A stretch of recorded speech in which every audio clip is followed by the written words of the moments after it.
Olá, vamos pensar numa situação aqui. Alguém vai lá e pega uma coisa que não é dela. Parece um caso clássico de furto, né? Mas e se eu te disser que nem sempre é?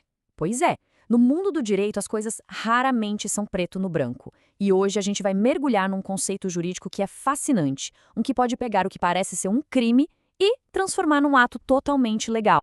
A pergunta que fica é essa: quando é que a lei olha para uma ação e fala, olha, isso pode até parecer errado, mas tecnicamente não é um crime? A resposta para isso está num conceito chamado ilicitude, ou, para ser mais exato, na ausência dela. Então, para a gente entender isso direitinho aqui, tá o nosso mapa.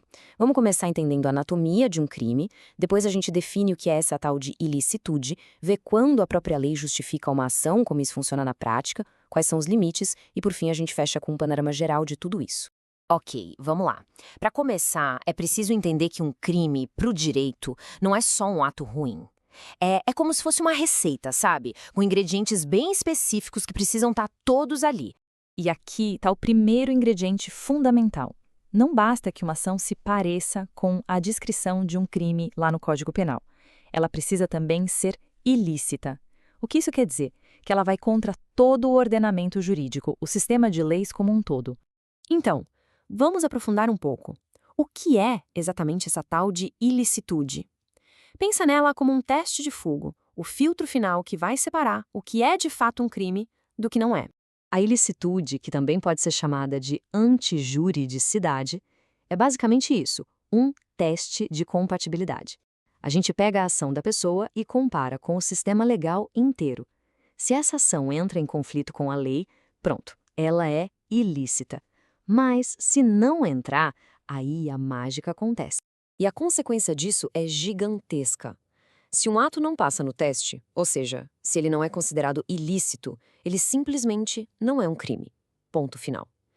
Mesmo que seja idêntico ao que está descrito na lei penal, a falta de ilicitude funciona como um interruptor que desliga a criminalização daquele ato. Agora vem a parte mais interessante. A própria lei, de forma muito inteligente, cria situações que justificam atos que, à primeira vista, seriam crimes. E não são bem brechas, viu? São permissões legais, muito bem definidas. E essas permissões têm um nome: excludentes de ilicitude. Pensa nelas como uma autorização da lei para agir de certa forma numa situação bem específica. É a lei dizendo que naquelas circunstâncias a ação foi correta, foi legítima. Certo, mas como isso funciona no mundo real? Vamos dar uma olhada nos casos mais comuns que a própria lei prevê. Existem várias justificativas, mas vamos focar em três que são centrais: cumprir um dever, exercer um direito e ter o consentimento da pessoa que seria, em tese, a vítima da ação. O primeiro é bem fácil de entender. Pensa num policial que precisa usar a força necessária para fazer uma prisão legal. As ações dele, isoladamente, poderiam ser consideradas crimes, como uma lesão corporal. Mas como ele está apenas cumprindo o dever dele, a lei justifica a conduta. A ação não é ilícita. A segunda justificativa já é mais ampla, vale para todo mundo. Basicamente, se alguém age dentro dos limites de um direito que a lei garante, não há crime. Por exemplo, um jornalista que publica uma matéria de interesse público. Mesmo que isso afete a reputação de alguém, ele está exercendo o direito à liberdade de imprensa. Seria um contrassenso a lei dar um direito com uma mão e punir com a outra, concorda? E aqui tem um detalhe super interessante. O tempo pode mudar tudo. Olha só, se alguém defende seus bens durante um assalto, o nome disso é legítima defesa. Agora, se a pessoa age para pegar de volta o que é seu logo depois que o roubo aconteceu, a justificativa muda. Vira exercício regular de um direito, algo previsto lá no direito civil. Ou seja, o momento exato da ação define qual é a justificativa legal correta. E a terceira justificativa é o consentimento. Essa é bem especial porque ela é o que a gente chama de supralegal. Isso significa que, mesmo não estando listada lá no artigo principal do Código Penal sobre o assunto, ela é super aceita pelos juristas e pelos tribunais. É um princípio tão forte que vale mesmo sem estar escrito. Mas olha, não é qualquer sim que vale não. A coisa é séria. Existem regras bem estritas para esse consentimento ser válido. O direito em questão tem que ser algo de que a pessoa pode abrir mão, sabe? Tipo patrimônio. A vida, por exemplo, já não pode. Além disso, a pessoa tem que ser legalmente capaz de consentir. E esse consentimento tem que ser livre, sem pressão nenhuma.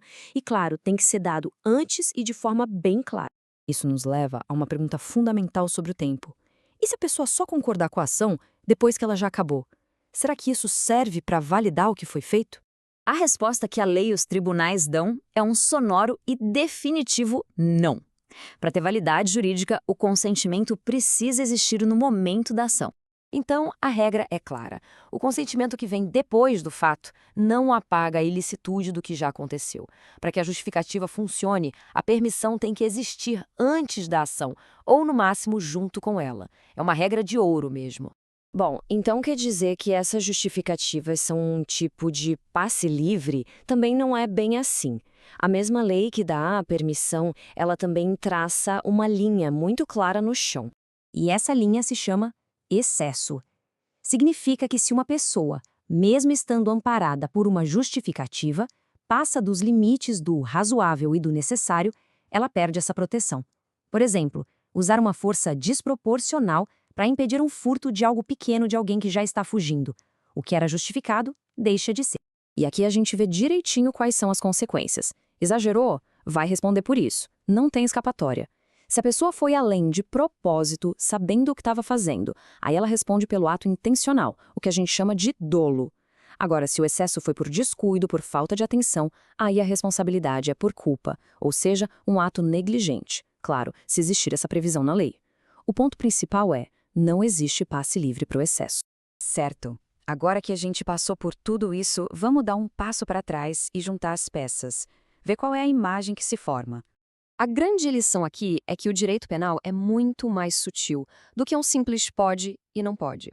Para saber se um ato é de fato um crime, não dá para olhar só para a ação em si. É preciso analisar o contexto, ver se não existe uma justificativa legal e se os limites dessa justificativa foram respeitados. No fim das contas, o contexto é tudo. E isso tudo nos deixa com uma última reflexão. Se a linha que separa um ato legal de um crime grave pode depender de detalhes tão pequenos, de nuances do contexto, o que isso nos diz sobre a enorme complexidade que é fazer justiça? É uma pergunta que vai muito além dos livros de direito e que com certeza dá o que pensar.